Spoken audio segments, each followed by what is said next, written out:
প্রথম যে প্রশ্ন, আপনি পুরো জুলাই আগস্টের ওই উত্তাল সময়টা জুড়েই গণভবনে ছিলেন, আমরা যতটুকু জানি। এবং আপনি শেখ হাসিনার সঙ্গে একদম ৫ই আগস্ট শেখ হাসিনা দেশ ছেড়ে যাওয়ার সময় পর্যন্ত ছিলেন। ৫ই আগস্ট কোন পরিস্থিতিতে শেখ হাসিনা দেশ ছাড়ার সিদ্ধান্ত নিলেন? মানে আপনাদের মানসিক প্রস্তুতি ছিল আগে থেকে যে সরকার পতন হবে? বুঝতে পারেন নাই আপনারা মার্চ টু ঢাকা কর্মসূচির দিনেও যে সেদিনই শেষ দিন? দেখেন, আমি আওয়ামী লীগের দপ্তর সম্পাদক। আমাদের রাজনৈতিক কার্যকলাপ পরিচালিত হতো ধানমন্ডির যে আমাদের মাননীয় সভাপতির রাজনৈতিক কার্যালয় থেকে। এর বাইরে আমি মাননীয় প্রধানমন্ত্রী বিশেষ সহকারী হিসেবে জুলাইয়ের শেষ দিকে এবং আগস্টের গত বছরের যে 5 তারিখ পর্যন্ত সেখানেও আমি ছিলাম। 5 আগস্ট মূলত সেখানে এরকম একটি পরিস্থিতি হতে পারে এটি নিয়ে আমাদের দলের মধ্যে কোনো প্রস্তুতি কিংবা কোনো ধরনের এনাফ ইনফরমেশন তাদের মানে কারো কাছে ছিল না। আমি যদি এভাবে বলি যে এই ছাত্রদের যে আন্দোলন, তথাকথিত যে কোটা সংস্কারের যে আন্দোলন, এটি দ্রুততম সময়ের মধ্যে একটি মোমেন্টামে যাবে এবং তারা এটিকে ক্রমান্বয়ে একটি সরকার উৎখাতের আন্দোলনে পরিণত করবে। এই আন্দোলনের শুরুর দিকে এই ধরনের কোনো তথ্য, কোনো ধরনের আভাস স্পষ্টভাবে আমাদের কাছে ছিল না। এবং আপনি জানেন যে এই সমস্যাটি 2018 সালে যখন প্রথমবার শুরু হয়, তখন কিন্তু শুরুতেই বাংলাদেশ আওয়ামী লীগের পক্ষ থেকে ওই সময় আওয়ামী লীগের যিনি সাধারণ সম্পাদক ছিলেন ওবায়দুল কাদেরকে দিয়ে তাদের সাথে এক ধরনের পলিটিক্যাল এঙ্গেজমেন্টের মধ্যে তাদের সাথে যোগাযোগ করা হয় এবং সেটি আলাপ আলোচনার মাধ্যমে সেটি মীমাংসা করা হয়। এবারের যে আন্দোলন এবং এই আন্দোলনের যে নেপথ্যের যে ষড়যন্ত্রের কাহিনী যখন ক্রমেই এখন প্রকাশিত হচ্ছে, আমরা জানতে পেরেছি যে এই আন্দোলন তারা 2018 সালের পর থেকে প্রস্তুতি নিয়েছিল কিভাবে এই ছাত্রদের যে কোটা সংস্কারের আন্দোলনকে সরকার উৎখাতের আন্দোলনে পরিণত করবে। এই ধরনের অতীতের তাদের আন্দোলনের সকল ভুলভ্রান্তি থেকে তারা এবারের যে আন্দোলনকে সফল করার জন্য তারা সব ধরনের প্রস্তুতি নিয়ে রেখেছিল। এখানে যে কথাটি আমি বলতে চাই, 5 তারিখ আমাদের জাতির পিতা বঙ্গবন্ধু শেখ মুজিবুর রহমানের জ্যেষ্ঠ পুত্র শেখ কামালের জন্মদিন ছিল এবং তার আগের দিন 4 আগস্ট প্রায় রাত 1:30টা পর্যন্ত মাননীয় প্রধানমন্ত্রী সরকারি বাসভবন গণভবনে সরকারের সকল বাহিনী প্রধান সেখানে উপস্থিত ছিলেন, আমাদের দলের সিনিয়র নেতারাও ছিলেন। এবং শেষ দিকে যে এখানে রক্তপাত হচ্ছিল, এটি আমাদের মাননীয় প্রধানমন্ত্রীকে খুব ব্যথিত করেছিল এবং খুব বিচলিত করেছিল। তিনি 3-4 তারিখ থেকে বলছিলেন যে এরকম পরিস্থিতি হলে তিনি এই দায়িত্ব তিনি কন্টিনিউ করতে চান না।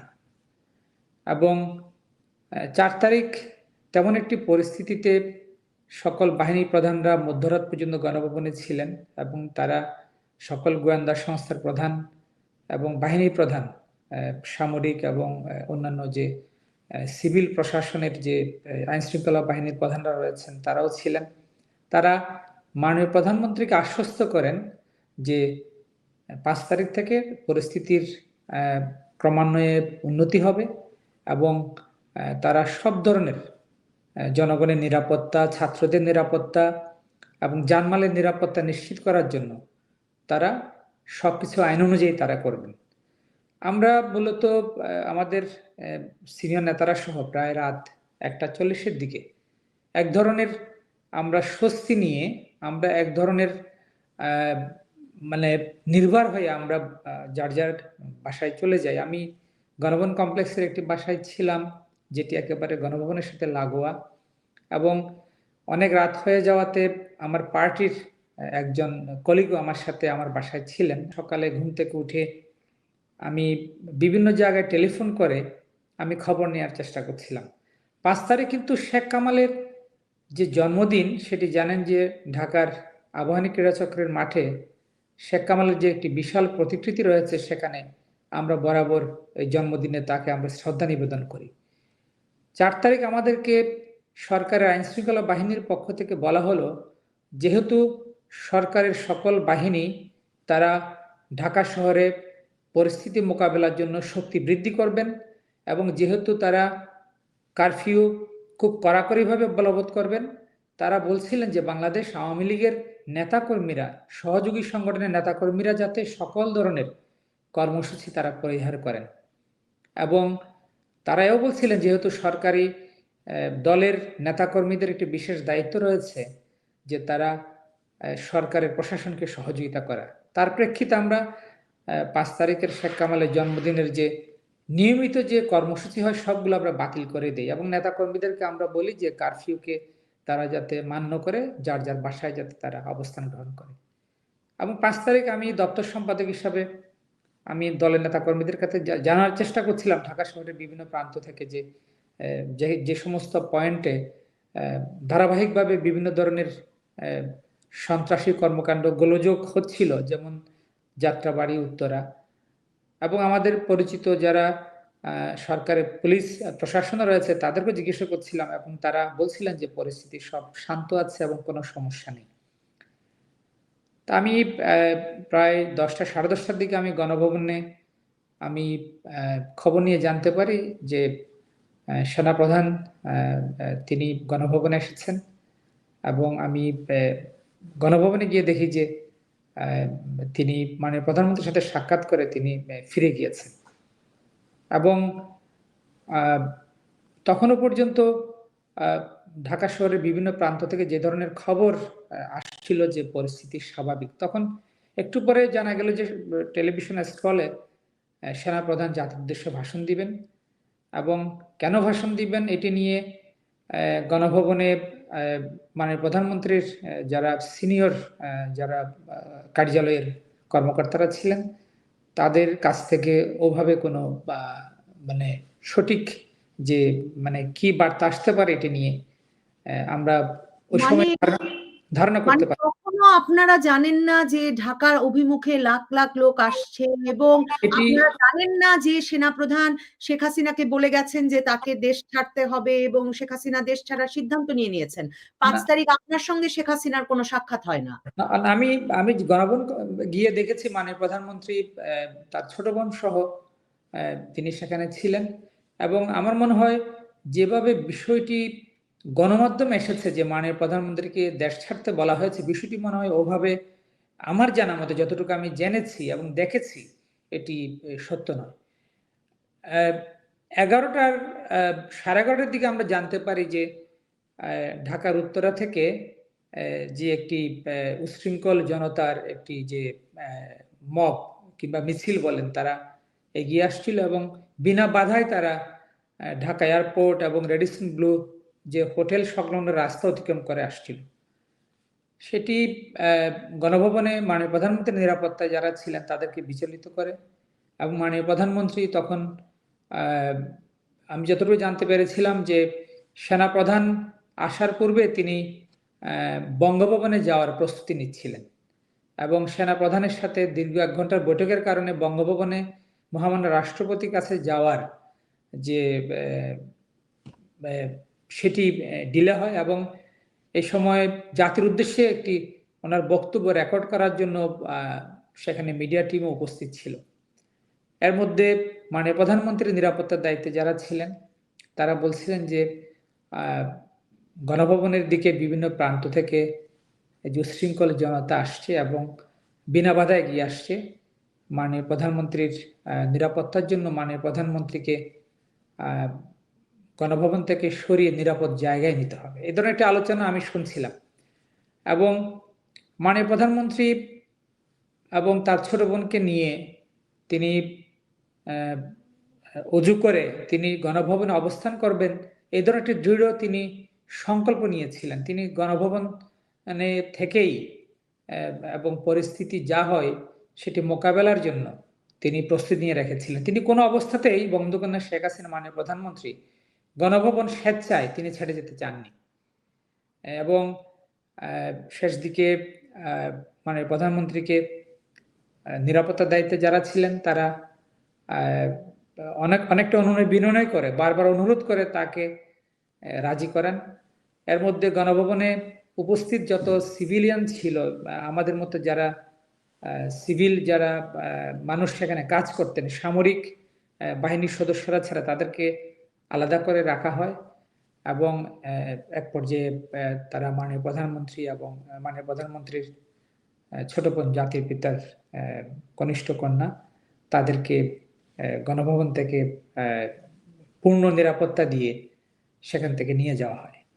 যখন আমরা জানতে পারলাম যে নিয়ে যাওয়া হচ্ছে, আমাদেরকে ধারণা দেওয়া হয়েছিল যে বঙ্গবন্ধুর দুই কন্যাকে গণভবন থেকে নিয়ে গিয়ে ঢাকা ক্যান্টনমেন্টে কোনো নিরাপদ জায়গায় রাখা হবে। এবং আমরা সেই গাড়িবহর অনুসরণ করে যখন আমরা পুরাতন যে নির্বাচন কমিশনের যে অফিস ছিল শেরেবাংলা নগরে, সেখানে আসার পরে সেখানে আমরা জানতে পারি এবং দেখা যায় যে সেই মব, যে উশৃঙ্খল জনতার একটি অংশ খুব কাছাকাছি চলে আসছে। এই অবস্থায় নিরাপত্তা বাহিনীর সদস্যরা বঙ্গকন্যা শেখ হাসিনা এবং শেখ রেহানাকে সেখান থেকে নিয়ে নিরাপদে হেলিকপ্টারে এয়ারপোর্টে নিয়ে যান। এবং তখনও আমাদের কাছে যতটুকু তথ্য ছিল যে বঙ্গবন্ধু শেখ হাসিনা কোনো অবস্থাতেই তিনি বাংলাদেশ ছেড়ে যেতে চাননি।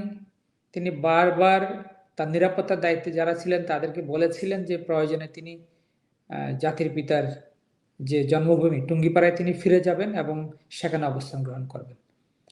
এবং আমরা যারা মানে প্রধানমন্ত্রী, পুরো ব্যাপারটা আপনার কথা শুনে মনে হচ্ছে পুরো ব্যাপারটা তার মানে কি এক রকমের সেনাবাহিনীর ব্যবস্থাপনায় ঘটেছে কিনা, এটা একটা প্রশ্ন। দ্বিতীয় প্রশ্ন, ৩ তারিখেই তো আমাদের সবার কাছে হোয়াটসঅ্যাপ মেসেজে, বার্তায়, সিগন্যালে চলে এলো যে সেনা দরবারে কি ঘটনা ঘটেছে। সেনাবাহিনীর দরবারে সেনাপ্রধানকে সেনা কর্মকর্তারা বলে দিলেন যে তারা সরকারের নির্দেশনা মেনে আর আন্দোলনকারীদের দমন করবেন না, এবং সেনাবাহিনীর বিভিন্ন অবসরপ্রাপ্ত কর্মকর্তারা আলাদা করে প্রেস কনফারেন্স করছিলেন, ফেসবুক লাইভ করছিলেন। মানে তারপর সেনাবাহিনী সহ আইন শৃঙ্খলা রক্ষাকারী বাহিনীর ভরসায় ৪ তারিখে আপনারা বৈঠক শেষ করে নিশ্চিন্তে ঘুমাতে গেলেন কি করে, সেটা একটা প্রশ্ন।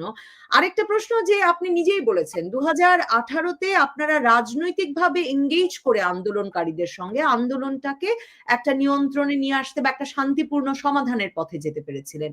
এ দফায় কেন শেখ হাসিনা এমন সিদ্ধান্ত নিলেন যে আইন শৃঙ্খলা রক্ষাকারী বাহিনী, সেনাবাহিনী সর্বোচ্চ বল প্রয়োগ করে আন্দোলনকারীদের দমন করে আন্দোলন নিয়ন্ত্রণ করবেন, আর আওয়ামী লীগ রাজনৈতিকভাবে নিষ্ক্রিয় থাকবে?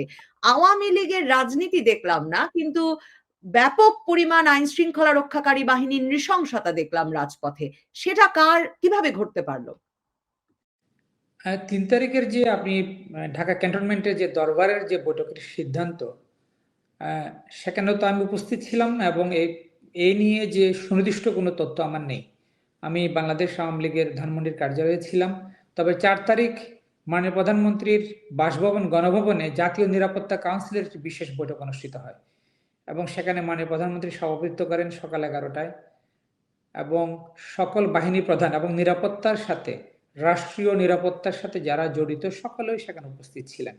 এবং সেখানেও আমি যতটুকু জানতে পেরেছি, সংশ্লিষ্ট যারা এই মিটিংয়ে যারা ছিলেন, সরকারের কর্তা ব্যক্তি, মন্ত্রী, কয়েকজনের কাছ থেকে আমি জানতে পেরেছি যে তারা সেদিন নিরাপত্তা কাউন্সিলের বৈঠকে মানে প্রধানমন্ত্রীকে তারা নিশ্চয়তা দিয়েছিলেন যে বাংলাদেশের একটি নির্বাচিত গণতান্ত্রিক সরকার, সাংবিধানিক সরকারকে রক্ষার জন্য তারা আইন অনুযায়ী সকল ব্যবস্থা গ্রহণ করবেন। এই ধরনের একটি নিশ্চয়তা তারা মাননীয় প্রধানমন্ত্রীকে দিয়েছিলেন। সেখানে যেহেতু আপনার সকল বাহিনী প্রধানের উপস্থিতিতে এই ধরনের একটি নিশ্চয়তা দেয়া হয়, তখন সেটাকে আমরা সত্যি হিসাবে ধরে নিয়েছি। আর বাংলাদেশ আওয়ামী লীগের আপনার যে রাজনৈতিক শক্তি ছিল ঢাকা শহরে, আমরা ঠিক 6 মাস আগে, 8 মাস আগে সরকার বিরোধী আন্দোলন, বিএনপির যে নির্বাচন ভণ্ডুল করার যে আন্দোলন, সে আন্দোলন পরিপূর্ণভাবে বাংলাদেশ আওয়ামী লীগের নেতাকর্মীরা রাজনৈতিকভাবে মোকাবেলা করেছে। রাজনৈতিক শক্তি নিয়ে, পূর্ণ শক্তি নিয়ে বাংলাদেশ আওয়ামী লীগ কিংবা সহযোগী সংগঠনের নেতাকর্মীরা এই আন্দোলনে কোনো অবস্থাতেই এখানে অংশগ্রহণ করে নাই। অনেকে বলেন যে আওয়ামী লীগের নেতাকর্মীরা এই ছাত্রদের হত্যা করেছে কিংবা আন্দোলনকারীদেরকে আক্রমণ করেছে। আমি বিষয়টি আজকে স্পষ্ট করতে চাই। 1 আগস্ট শোক দিবসের আপনার প্রথম দিন হিসাবে আমাদের একটি প্রস্তুতি ছিল ঢাকা, রাজধানী ঢাকার আওয়ামী লীগ নেতাকর্মী সহ ঢাকার আশেপাশের সকল জেলা থেকে আমরা নেতাকর্মীদের এনে রাজধানী ঢাকায় বড় ধরনের একটি শোডাউন করব এবং একটি শোক র্যালি করব সোহরাওয়ার্দী উদ্যান থেকে জাতির পিতার ধানমন্ডি 32 নম্বর পর্যন্ত।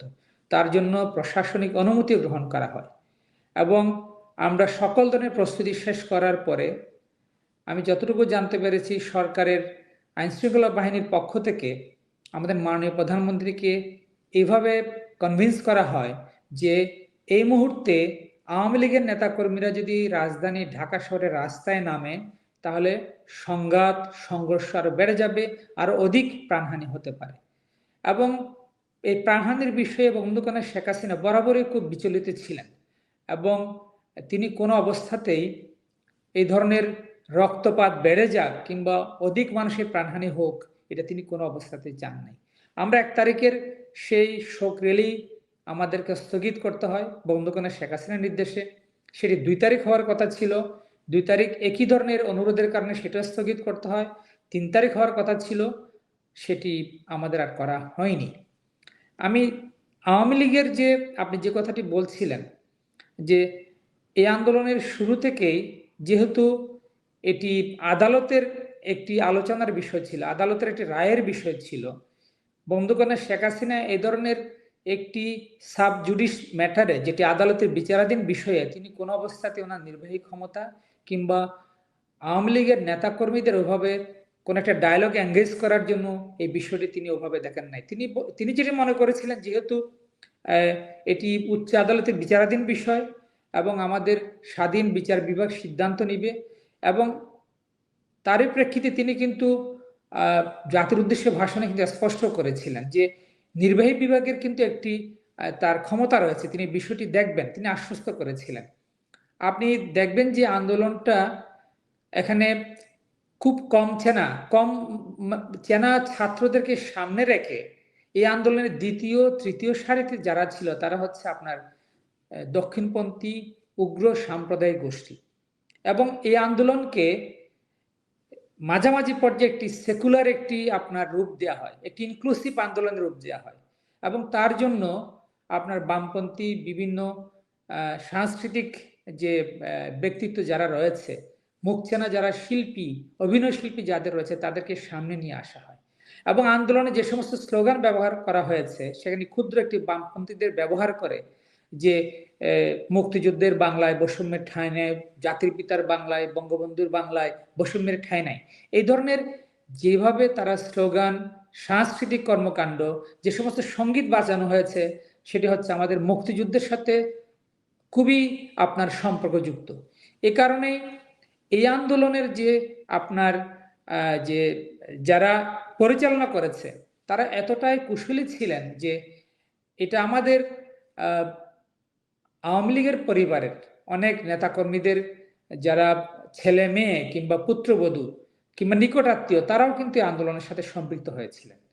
তো তেমন একটি পরিস্থিতিতে যখন আপনার আমাদের সরকারের 3 জন মন্ত্রী এই আলোচনার শুরু করেন এই ছাত্র নেতাদের সাথে এবং আপনি পরবর্তীতে জেনেছেন যে তারা এমন একটি দাবি নিয়ে গিয়েছিল যে 9 দফা, যেটি কোনো অবস্থাতেই ওই সময়ে সরকারের পক্ষে মেনে নেওয়া সম্ভব ছিল না এবং 21 তারিখে বাংলাদেশের সর্বোচ্চ আদালতে বিষয়টি মীমাংসিত হলেও এরপর তো কোটা নিয়ে যে 2018 সালে যে প্রজ্ঞাপন ছিল সেটা সেখানে বহাল ছিল।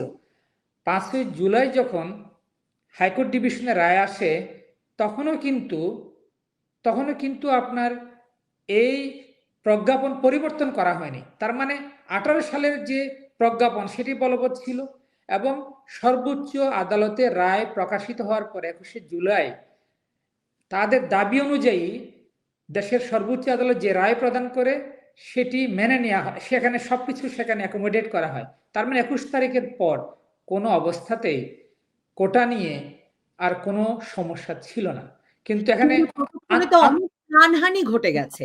মানে আওয়ামী লীগ সরকার, শেখ হাসিনা প্রধানমন্ত্রী, আওয়ামী লীগ সরকার ক্ষমতায় এই অবস্থায় আইন শৃঙ্খলা রক্ষাকারী বাহিনীর গুলিতে, মানে আমরা ভিডিও দেখেছি, ছবি দেখেছি, নৃশংসতা, আবু সাইদ মারা গেছে 16ই জুলাই।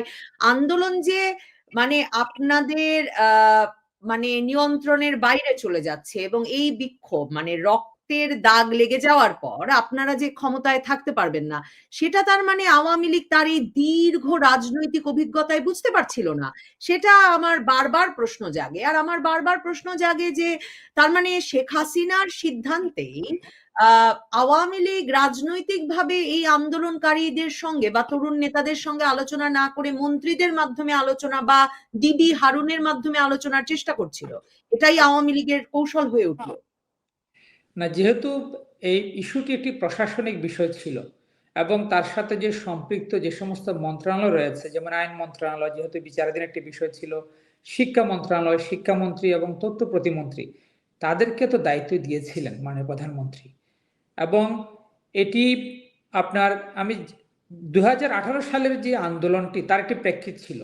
2018 সালে সেখানে আদালতের কোনো বিষয় ছিল না, সেখানে আন্দোলনকারীরা ঢাকা শহরের রাস্তায় অবস্থান গ্রহণ করেছিল। যেহেতু ওই সময়ের যোগাযোগ মন্ত্রী ছিলেন ওবায়দুল কাদের, দলের সাধারণ সম্পাদক, তিনি নিজেই তাদেরকে ডেকে নিয়ে কথা বলেছিলেন এবং পরবর্তীতে জাতীয় সংসদে 2018 সালে মাননীয় প্রধানমন্ত্রী তাদের দাবি মেনে নিয়েছিলেন।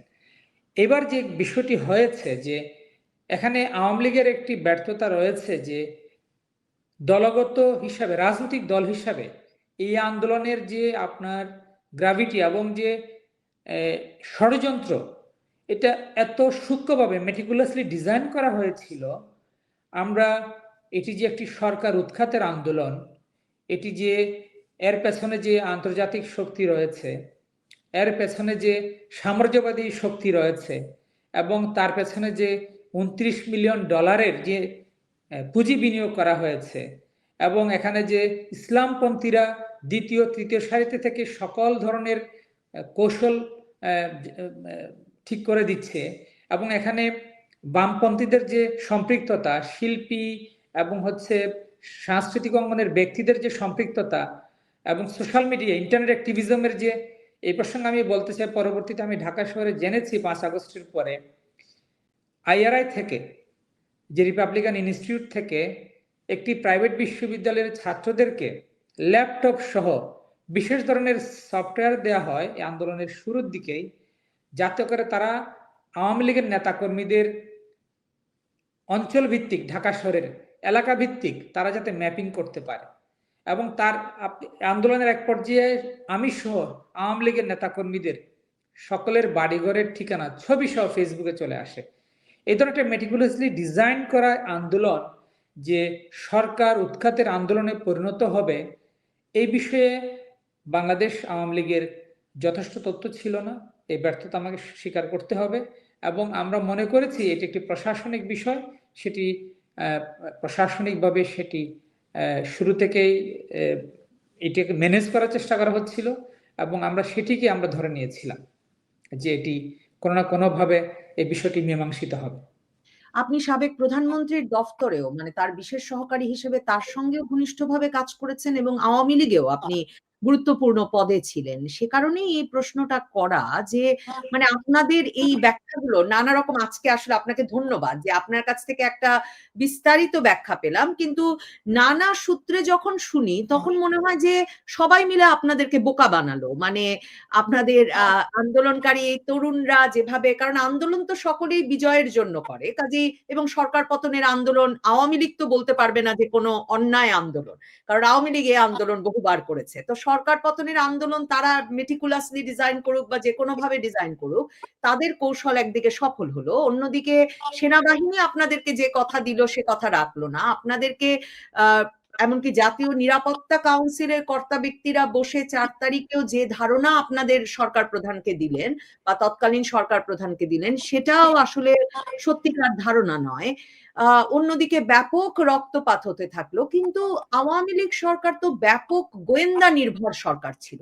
মানে আওয়ামী লীগ সরকার সামরিক গোয়েন্দা সংস্থাগুলোর ব্যাপক প্রাযুক্তিক উন্নতি করেছে, সেই সংস্থাগুলো কাজ করছিল এবং তাদের নানা রকম ব্যাপক সমালোচনা আছে, মানে গুম খুন থেকে এমন কোনো সমালোচনা নেই যে তাদের বিরুদ্ধে নাই। তো আপনাদের গোয়েন্দারা কি করছিল? দেখেন, আমি সরকারের গোয়েন্দা বিভাগের যে কাজের যে আপনার রিপোর্টিং এর বিষয় এবং তারা কি রিপোর্ট করেছেন, কি কাজ করেছেন, এটি আমি বলার মতো আমার যথেষ্ট কোনো তথ্য নেই। এই বিষয়ে আমি যতটুকু বলতে পারি যে আমি মনে করি যে সরকারি গোয়েন্দা বিভাগে যারা ছিলেন, তারা যাদেরকে রিপোর্ট করেছেন এই বিষয়ে তারাই ভালো বলতে পারবেন। তবে এটি আমাদের একটি দুর্ভাগ্য এবং আমরা অত্যন্ত আক্ষেপ করি যে বাংলাদেশ আওয়ামী লীগের যে সাংগঠনিক শক্তি ঢাকা শহরে এবং ঢাকার পার্শ্ববর্তী জেলায় যে বিপুল শক্তি, এটি সুকৌশলে, আমি বলবো যে এটিও একটি মেটিকুলাসলি ডিজাইনের অংশ হিসাবে সেখান থেকে আওয়ামী লীগকে সরিয়ে রাখা হয়। এই আন্দোলন যে রাজনৈতিকভাবে মোকাবেলা করার যে শক্তি আওয়ামী লীগের ছিল, আওয়ামী লীগ কোনো প্রকার শক্তি সেখানে ব্যবহার করতে পারে না, কোনো প্রকার রাজনৈতিক শক্তি সেখানে ব্যবহার করতে পারে নাই। এবং এই কারণেই আমি মনে করি যে আপনি একটি বিষয় আমি আপনার সাথে আমি মানে একমত যে এই আন্দোলনে সরকারের প্রশাসনের কোনো জায়গা থেকে, আইন শৃঙ্খলা বাহিনী থেকে সেখানে হয়তোবা অতিরিক্ত বল প্রয়োগ করা হয়েছে। তবে আরেকটি বিষয় এখানে অত্যন্ত গুরুত্বপূর্ণ তথ্য যে প্রাণহানি ঘটনা ঘটেছে, এই প্রাণহানির দায় কিন্তু সরকারের নয়। এই আন্দোলনকে বেগবান করার জন্য তারা বেছে বেছে ঢাকা শহরের বিভিন্ন প্রাইভেট ইউনিভার্সিটির ছাত্রদেরকে এই গুপ্তঘাতকদের দিয়ে, স্নাইপার রাইফেল দিয়ে তাদেরকে হত্যা করা হয়েছে। এবং যে আপনার আমি রংপুরে খবর নিয়েছি, রংপুরে যে আবু সাইদের যে অত্যন্ত যে মর্মান্তিক যে মৃত্যুর যে বিষয়টি, এটিও কিন্তু সেখানে যে ইসলামিক ছাত্র শিবিরের যে যারা সেখানে ছিল, তারা এটি অত্যন্ত প্ল্যান করে বিষয়টি তারা সেখানে করেছে। এমন একটা আইকনিক একটি মৃত্যু তারা দেখিয়েছে, যাতে করে এই বিষয়টি স্পার্ক করে সারা বাংলাদেশে এবং বাংলাদেশের দলমত নির্বিশেষে সাধারণ মানুষের সাথে যে ক্ষোভের সৃষ্টি হয়। একইভাবে তারা রাজধানী ঢাকায় আপনি দেখবেন সেখানে পাবলিক ইউনিভার্সিটির, এটি কিন্তু বঙ্গবন্ধু শেখ হাসিনাকে এটিকে ধন্যবাদ দিতে হবে, কারণ তিনি শুরু থেকেই ঢাকা বিশ্ববিদ্যালয়ের ছাত্র ছাত্রীদের নিরাপত্তার বিষয়ে, তাদের জীবনের নিরাপত্তার বিষয়ে তিনি অত্যন্ত সিরিয়াস ছিলেন। আপনি দেখবেন যে অডিওটি আজকে আপনার যে বিভিন্ন জায়গায় এসেছে, সেটি যদি সম্পূর্ণভাবে যদি শোনা যায়, সেখানে 3টি বিষয় রয়েছে। এটি অবশ্যই এখনো নিরপেক্ষ কোনো সোর্স থেকে এটি ভেরিফাইড করা হয়নি। আমি যদি এটাকে সত্যি সব যদি ধরে নিই, সেখানে বঙ্গবন্ধু শেখ হাসিনা কিন্তু ছাত্রদের নিরাপত্তার বিষয়টি বারবার বলছেন এবং তিনি যে 17 তারিখ যে জাতির উদ্দেশ্যে বক্তব্য রাখেন 17 জুলাই, সেখানেও কিন্তু তিনি বলেছেন যে অভিভাবকদের, শিক্ষকদের, যে আপনারা আপনাদের ছাত্রদের নিরাপত্তার বিষয়টি ভেবে দেখবেন। এবং ঢাকা বিশ্ববিদ্যালয়ে তিনি কোনো অবস্থাতেই তিনি বারবার ফোন করেছেন সেখানে বিশ্ববিদ্যালয়ের ভিসি, ছাত্রলীগের সভাপতি, সাধারণ সম্পাদক এবং আইন শৃঙ্খলা বাহিনীকে, যে ছাত্ররা যাতে কোনোভাবেই এই সহিংস এই ঘটনায় তারা যাতে তাদের প্রাণহানি যাতে না ঘটে এবং তারা যাতে কোনোভাবে যাতে ক্ষতিগ্রস্ত না হয়, এই বিষয়ে তিনি অত্যন্ত কিন্তু আপনার সিরিয়াস ছিলেন। এই বিষয়টি আমি আপনাকে বলতে পারি। কিন্তু আমরা তো অডিও রেকর্ডিং এর যেসব অংশ বেরিয়ে এসেছে এবং সংবাদ মাধ্যমগুলো সেগুলো ভেরিফাই করেছে যেগুলো তাঁরই গলা, সাবেক প্রধানমন্ত্রী শেখ হাসিনারই গলা, সেখানে তিনি প্রাণঘাতী অস্ত্র ব্যবহার করতে বলেছেন। ছাত্রদের নিরাপত্তার কথা ভেবে এতদিন বলেন নাই বলেছেন, কিন্তু প্রাণঘাতী অস্ত্র ব্যবহার করতে বলছেন। 18 জুলাইয়ের এই অডিও রেকর্ড গুলো প্রধানত যেগুলো বেরিয়ে এসেছে। তো 18ই জুলাইয়ের পর থেকে এই সিদ্ধান্ত তিনি নিলেন কেন? কারণ তার মধ্যেই তো অনেক প্রাণহানি হয়ে গেছে এবং 15ই জুলাইয়ে ঢাকা বিশ্ববিদ্যালয় থেকে ছাত্রলীগকে বিতাড়িত করা হয়েছে। তো এরপরেও শক্তি প্রয়োগ করে ক্ষমতায় থাকা যাবে, সেটা ভাবছিলেন কেন? দেখেন, এখানে যে প্রাণহানি হচ্ছে বিভিন্ন জায়গায়, যে তথ্য আমরা পেয়েছি শেষ দিকে এসে, মানে 17-18 তারিখ দিকে, তখনই আমরা জানতে পেরেছি যে এটি গোয়েন্দা সংস্থা থেকে বলা হচ্ছিল যে অনেক জায়গায় আপনার যেখানে পুলিশ সেখানে ছিল না আশেপাশে, সেখানে অনেক লোকের ভিড়ের মাঝখানে, সেখানে যেমন মুগ্ধের হত্যাকাণ্ড, এই ধরনের অনেক হত্যাকাণ্ড ঘটেছে, যে সেখানে টার্গেট করে আশেপাশের কোনো একটি গোপন আস্তানা থেকে সেখানে ছাত্রদের হত্যা করা হচ্ছিল। এখানে আপনি যে বলছেন মাননীয় প্রধানমন্ত্রী যখন জানতে পারলেন যে এখানে একটি বিশেষ সশস্ত্র গ্রুপ বিভিন্ন জায়গায় ঢুকে ছাত্রদের হত্যা করছে এবং সরকারের গুরুত্বপূর্ণ স্থাপনা কেপিআই, যেমন বাংলাদেশ টেলিভিশন কিন্তু সেটি দখল করে নিয়ে প্রায় সারাদিন সেখানে তারা আগুন দিয়ে সেখানে তারা দখল করেছিল, এবং আপনি জানেন সেটি সেখানে রেস্কিউ করার জন্য টেলিভিশনের কর্মকর্তাদের সেখানে বিজিবিকে হেলিকপ্টার নিয়ে যেতে হয়েছে।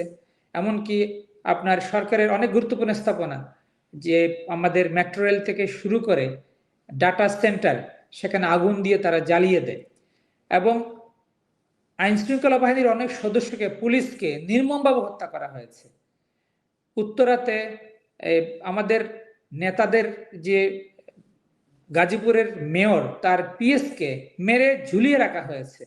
এই সমস্ত জঙ্গিদেরকে শায়েস্তা করার জন্য আইন শৃঙ্খলা বাহিনী অনেক জায়গায় সেখানে তারা তাদের আইন অনুযায়ী তারা ব্যবস্থা গ্রহণ করেছে।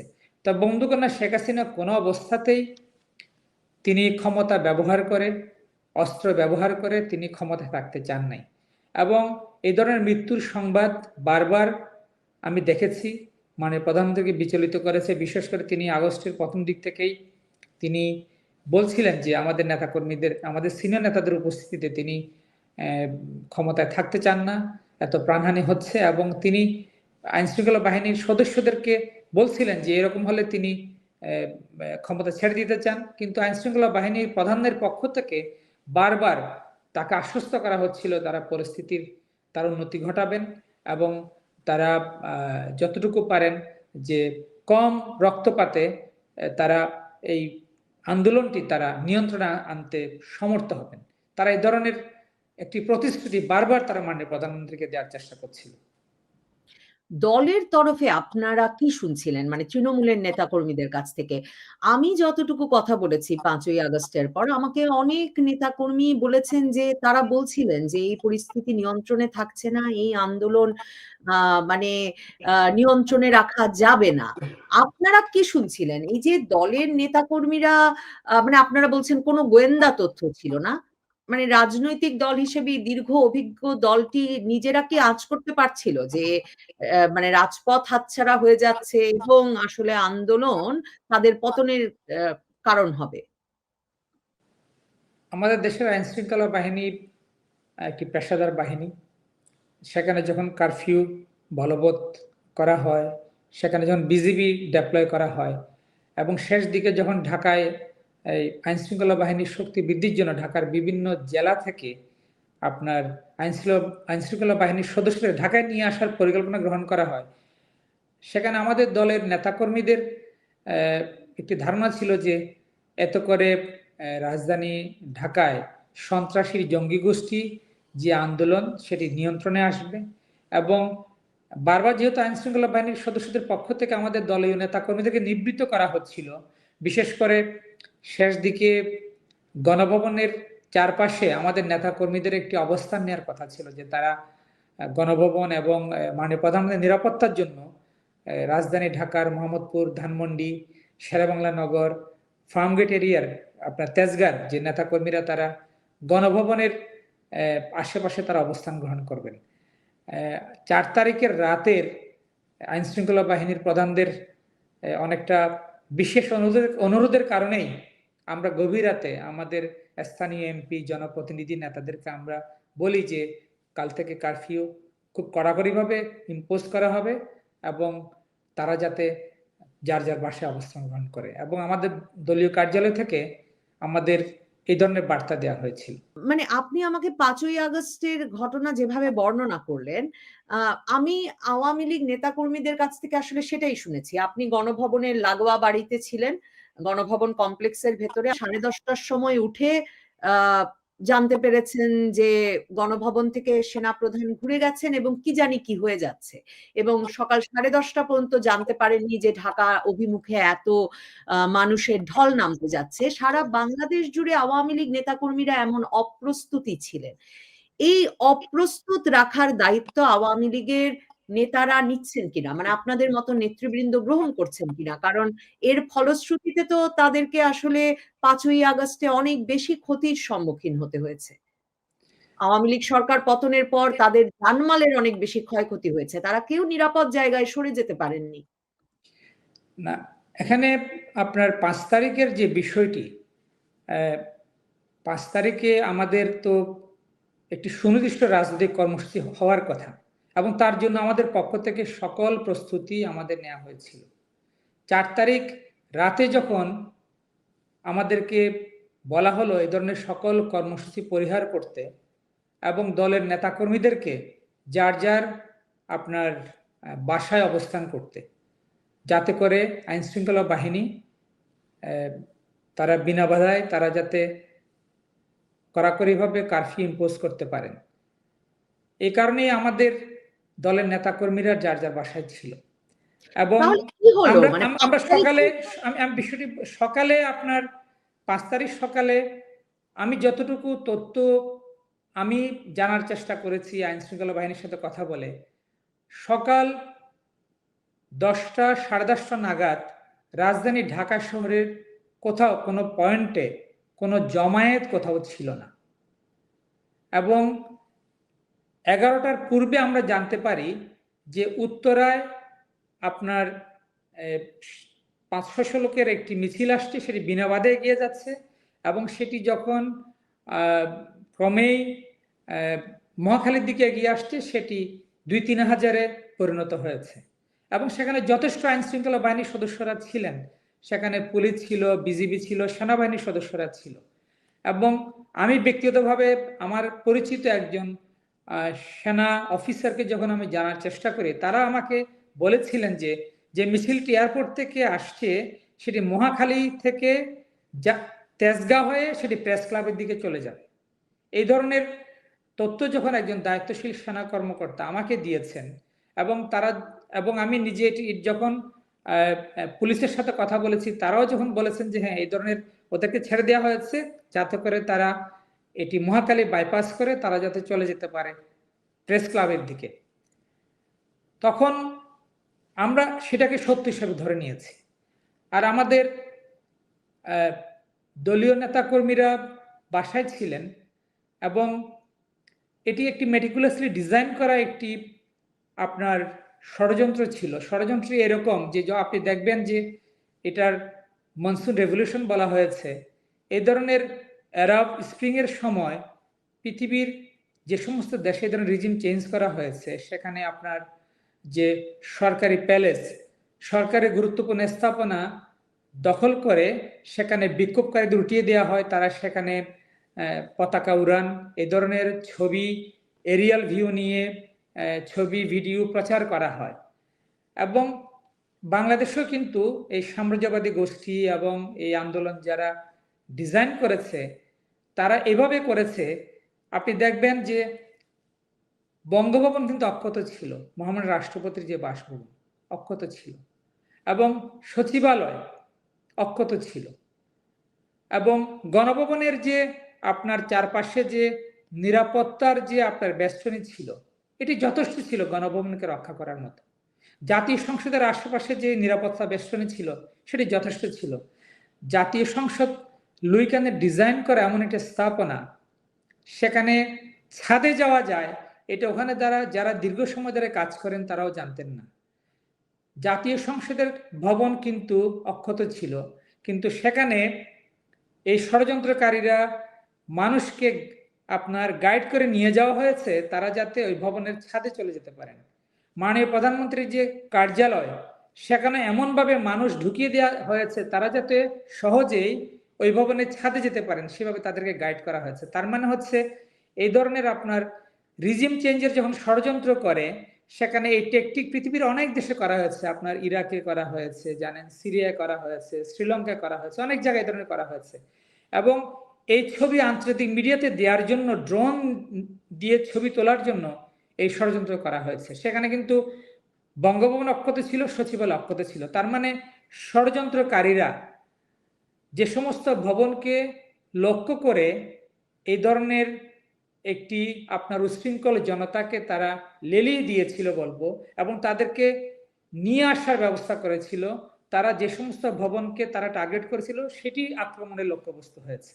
এবং সরাসরি প্রশ্ন, বিপ্লব বড়ুয়া, সরাসরি প্রশ্ন, আপনাদের পতন ঘটালো কে? গণ অভ্যুত্থান নাকি সামরিক কূ? শেষ পর্যন্ত মানে 5ই আগস্ট যে ঘটনাটি ঘটলো, কোনটি আপনাদের পতন ঘটালো, নাকি দুটোই? আমি বলবো যে এটি তো এই অবৈধ সরকারের যে সংস্কার কমিশন, তারা তো তথাকথিত একটি জুলাই ঘোষণা, জুলাই চার্টার তারা প্রণয়ন করছে। তারা কিন্তু সেখানে লিখেছে হচ্ছে গণ অভ্যুত্থান, তারা কিন্তু সেটিকে বিপ্লব হিসাবে গ্রহণ করেনি। আমি বলবো যে 5 আগস্টে যে ঘটনা সংঘটিত হয়েছে সেটি হচ্ছে একটি জঙ্গি সন্ত্রাসী গোষ্ঠীর একটি গণতান্ত্রিক সাংবিধানিক সরকারের উপর আক্রমণ। আমরা সে আক্রমণে আমরা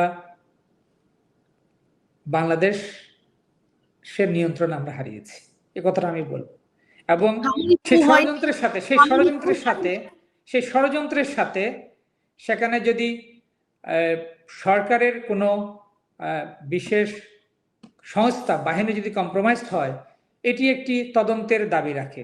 আমি যতটুকু জানি, দেখেছি, সেটি আমার সম্পূর্ণ জানা নয়, সম্পূর্ণ দেখা নয়। আমি অতটুকু বলতে পারি যে কোনো না কোনো সময় একটি স্বাধীন তদন্ত কমিশন হবে, এবং তদন্ত কমিশনের মধ্য দিয়ে এই 5 আগস্টে একটি নির্বাচিত সাংবিধানিক সরকারকে উৎখাতের জন্য যে জঙ্গি হামলা ষড়যন্ত্র করে, যে মাসব্যাপী যে আপনার মেটিকুলাসলি ডিজাইন করা যে হামলা করা হয়েছে, তার সম্পূর্ণ চিত্র কোনো না কোনো সময় বাঙালি জাতি জানতে পারবে।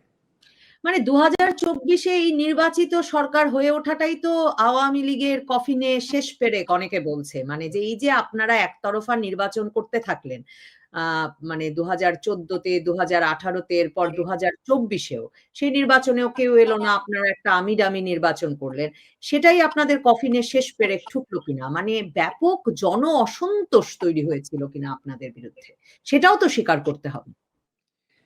দেখেন, আমরা তো প্রতিটি নির্বাচন তো উন্মুক্ত ছিল।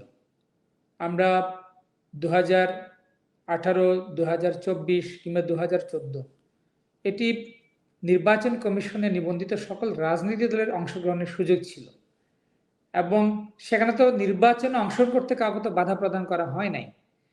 এটি আমাদের দুর্ভাগ্য। আমি বলবো যে আমরা একটি শক্তিশালী গণতান্ত্রিক রাষ্ট্র ব্যবস্থা বিনির্মাণের জন্য সকলের অংশগ্রহণে, সকল দলের অংশগ্রহণে একটি অংশগ্রহণমূলক নির্বাচন আমরা করতে পারি, এটা আমাদের দুর্ভাগ্য। এবং তার জন্য আমাদের কোনো আন্তরিকতার কোনো অভাব ছিল না। সেখানে বাংলাদেশের রাজনীতির আপনার যে মেরুকরণ এমন একটি শত্রুতার পর্যায়ে চলে গিয়েছিল, বিশেষ করে বঙ্গবন্ধুকে হত্যার পর, 21 আগস্ট গ্রেনেড হামলার পরে এমন একটি জায়গায় গিয়েছিল। এবং আমি মনে করি যে এই আপনার গণতান্ত্রিক যে সমাজ ব্যবস্থা আমরা শক্তিশালী করতে পারি নাই, কারণ সেখানে রাজনৈতিক দলগুলোর প্রতিদ্বন্দ্বিতা একটি শত্রুতার পর্যায়ে চলে যাওয়ার কারণেই কিন্তু আমরা মনে করি যে এটি আমরা কার্যকর অর্থে আমরা একটি গণতান্ত্রিক রাষ্ট্র আমরা বিনির্মাণ করতে পারিনি।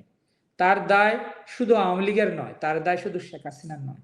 আমি মনে করি আজকে যে অবৈধ সরকার যে সশস্ত্র হামলা চালিয়ে অনেক মানুষকে হত্যা করে যে রাষ্ট্রীয় ক্ষমতা দখল করেছে, আপনি দেখবেন যে তারা জুলাই থেকে আপনার আগস্টের 5 তারিখ পর্যন্ত যে সমস্ত ঘটনা ঘটেছে যার জন্য আমাদেরকে দায়ী করা হচ্ছে, সরকার, বাংলাদেশ আওয়ামী লীগ সরকারকে দায়ী করা হচ্ছে, 5 আগস্টের পর থেকে আজকের দিন পর্যন্ত ওই সময়ের হত্যা, ওই সময়ের নিপীড়ন নির্যাতনের চেয়ে কয়েক শত গুণ হত্যা, নিপীড়ন, নির্যাতন এই সময় হয়েছে।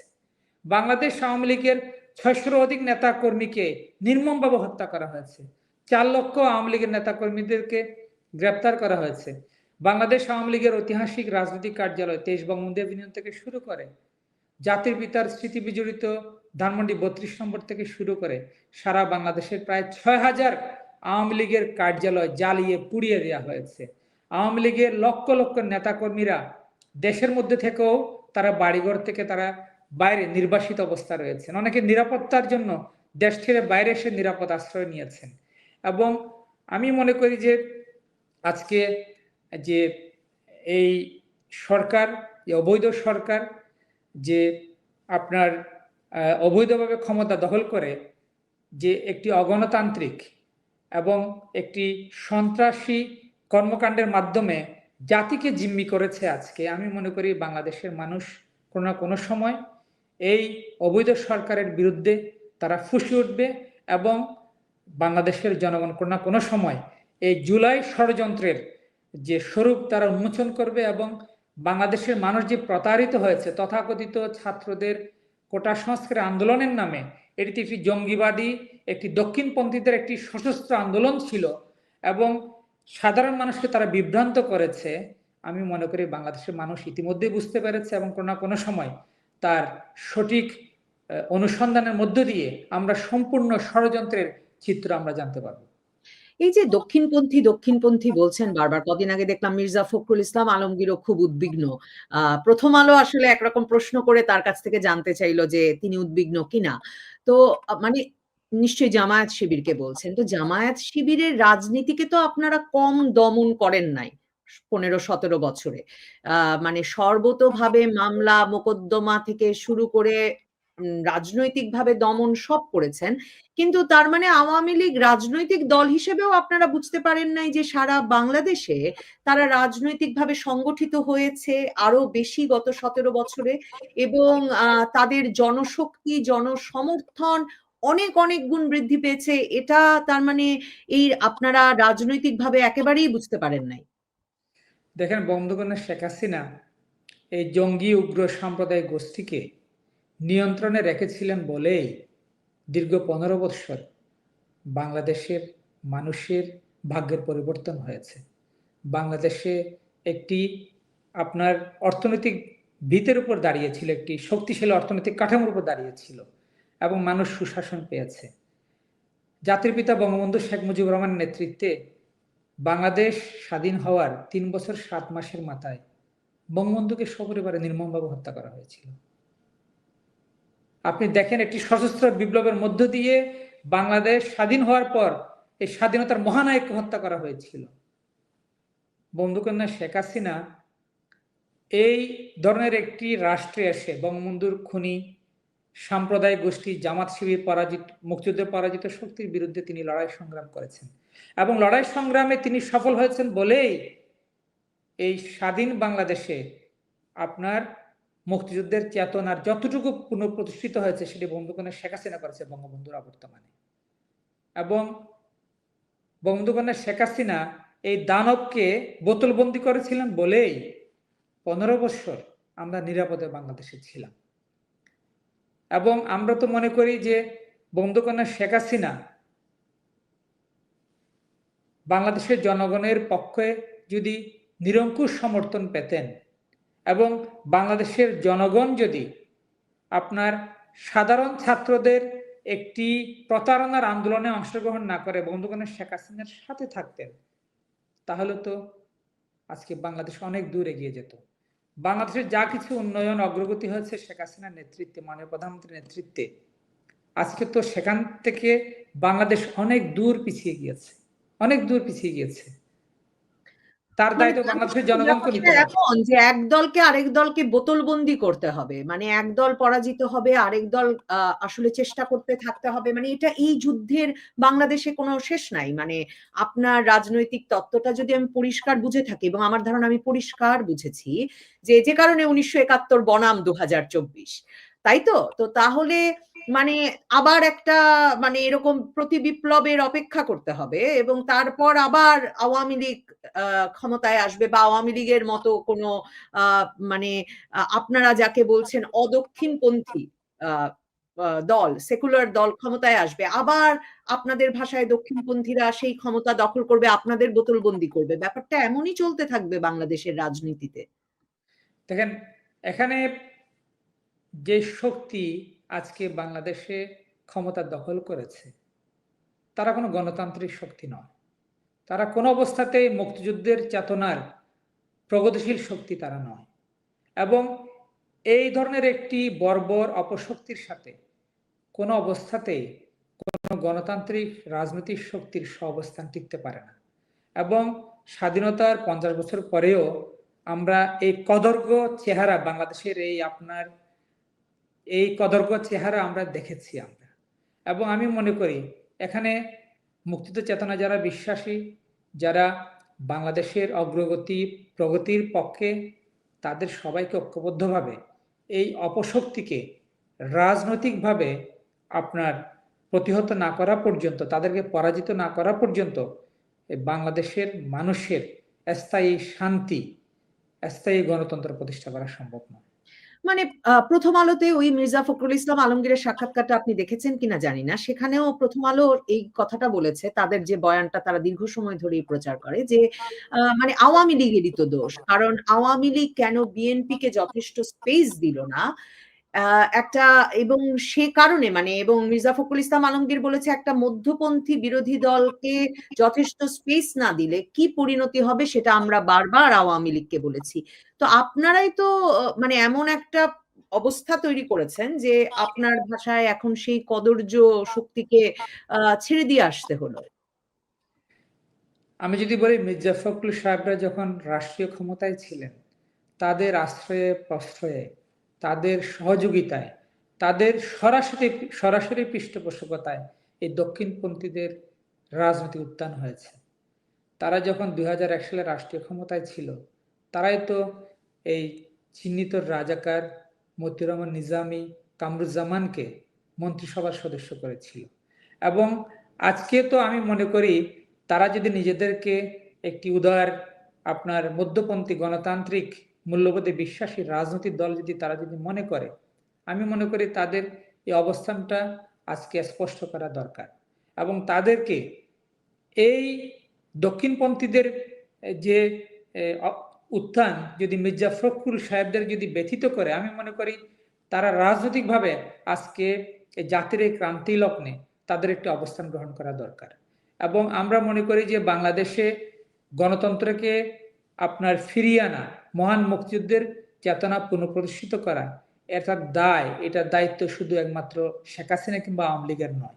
আমি মনে করি মুক্তিযুদ্ধের চেতনায় বিশ্বাসী সকল রাজনৈতিক শক্তিকে ঐক্যবদ্ধ হয়ে এই দক্ষিণপন্থী কিংবা উগ্র সাম্প্রদায়িক গোষ্ঠীকে যদি আমরা পরাস্ত করতে না পারি, আগামীতে এই মির্জা ফখরুল সাহেবদের দল বিএনপিরাও কিন্তু একইভাবে যে পরিণতি মধ্য দিয়ে আজকে আমরা গেছি, তাদেরকে অচিরেই এই ধরনের পরিণতি তাদের ভোগ করতে হবে। আপনারা কি আর কখনো বাংলাদেশের রাজনীতিতে ফিরতে পারবেন কিনা, মানে বাংলাদেশের মানুষ আপনাদেরকে আর গ্রহণ করবে যে রক্তপাতের মধ্য দিয়ে আপনাদের পতন হয়েছে তারপর এবং বিচারের মুখোমুখি হলে আপনাদের নেতৃবৃন্দ এবং আপনাদের প্রধান নেতা, তারপর আপনারা কি আর কখনো রাজনীতিতে ফিরতে পারবেন? আমরা তো দেশে আছি। তো আমরা আজকে বাংলাদেশ আওয়ামী লীগের যদি আপনি জনসমর্থন যদি আপনি চিন্তা করেন, আমি বাদ দিলাম 2024, 2018, 2014 নির্বাচন। আপনি যদি 2008 যেটি কেয়ারটেকার সরকারের অধীনে হয়েছে, আপনি যদি 2001 সালের নির্বাচন কিংবা 96, এই তিনটি নির্বাচনের যে আওয়ামী লীগের প্রাপ্ত ভোট এবং তার শতকরা হিসাব যদি অন্যান্য রাজনৈতিক দলের সাথে যদি তুলনা করেন, এই তিনটি নির্বাচনে বাংলাদেশ আওয়ামী লীগ সম্পূর্ণ ভোটের প্রায় শতকরা 40% ভোট পেয়েছে। আমি ধরে নিলাম আমাদের জনপ্রিয়তা কমেছে, তাও তো আপনার 35% থাকে, 30% থাকে আজকে।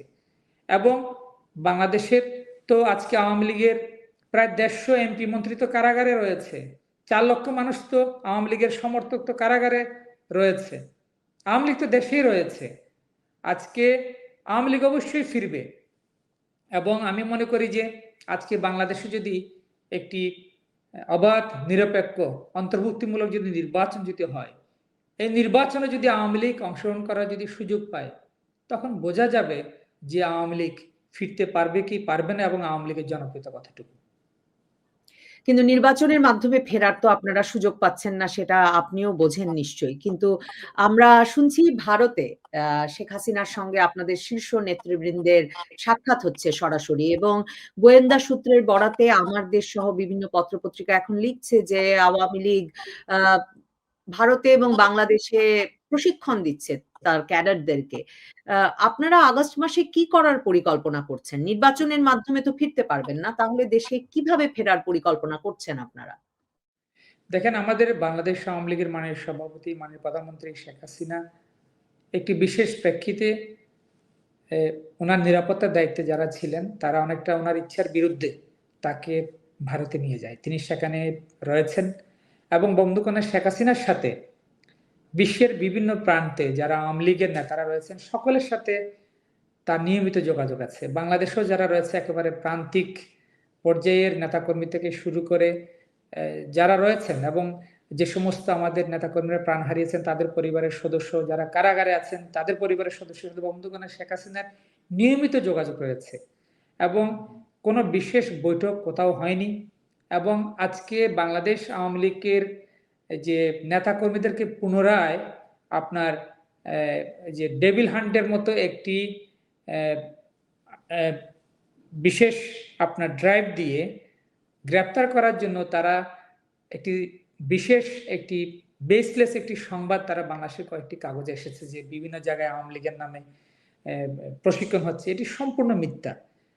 এই সংবাদ একই টেক্সট আপনি দেখবেন যে এই সম্পূর্ণ সরকার নিয়ন্ত্রিত সরকারের দখল করা মিডিয়াতে প্রকাশ করা হয়েছে এবং এর পরপরই 11 দিনের জন্য তারা বিশেষ অভিযান পরিচালনা করছে এবং প্রতিদিন আওয়ামী লীগের সাধারণ সমর্থক কিংবা আওয়ামী নেতাকর্মীদের পরিবারের সদস্যদেরকে নির্বিচারে গ্রেপ্তার করা হচ্ছে।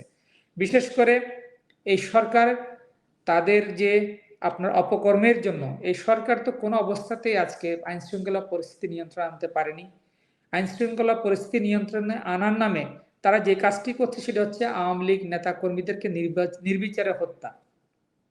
এবং এই সরকারের বিরুদ্ধে জনরোষ, জনক্ষোভ দিন দিন বৃদ্ধি পাচ্ছে এবং তারা এই কারণে আতঙ্কিত এবং আওয়ামী লীগের নেতা কর্মীরা যাতে সংগঠিত হতে না পারে তার কৌশল হিসাবে তারা এই ধরনের একটি সম্পূর্ণ ভিত্তিহীন তথাকথিত আওয়ামী লীগ নেতা কর্মীদের সশস্ত্র প্রশিক্ষণের সংবাদ পরিবেশন করে আওয়ামী লীগ নেতা কর্মীদের গ্রেপ্তার করার জন্য বিশেষ অভিযানের মাধ্যমে এই সংবাদ তারা পরিবেশন করেছে।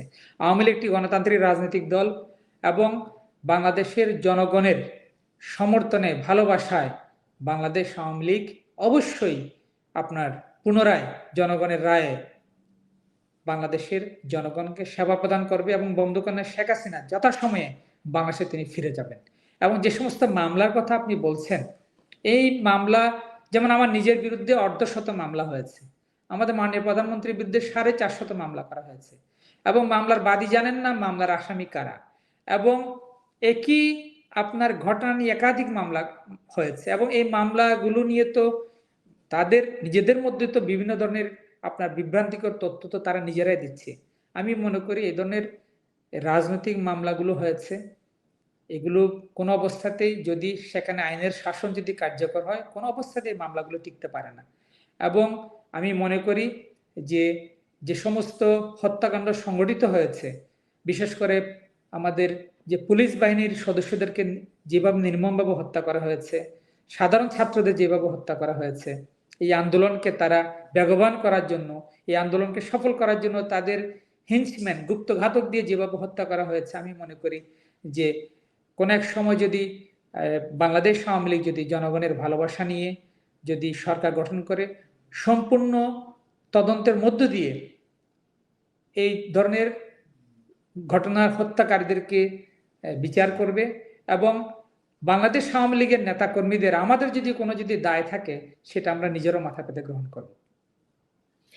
সর্বশেষ প্রশ্ন করতে চাই যে ওই গোয়েন্দা সূত্রের বরাতে যে খবরগুলো প্রকাশিত হচ্ছে তাতে বোঝা যাচ্ছে আওয়ামী লীগ সংগঠিত হয়ে উঠেছে এবং সে কারণেই নিশ্চয়ই বারবার আইন শৃঙ্খলা বাহিনীর বিশেষ অভিযানও পরিচালনা করতে হচ্ছে। মানে এমন একটা ছত্রভঙ্গ অবস্থা থেকে দলটা এত দ্রুত সংগঠিত হলো কি করে যখন নেতাদের একটা বড় অংশ আসলে দেশের বাইরে?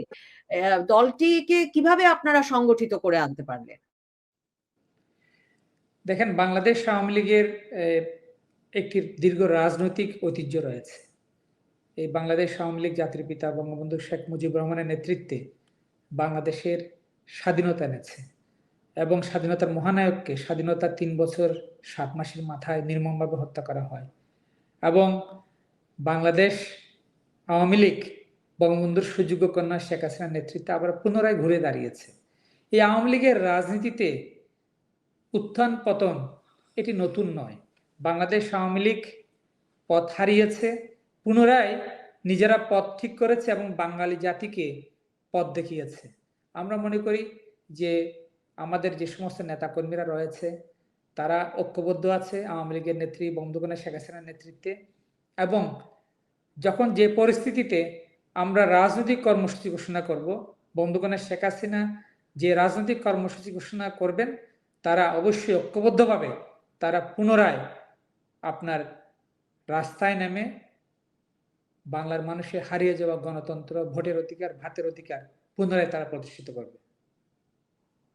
অনেক ধন্যবাদ বিপ্লব বড়ুয়া আপনাকে।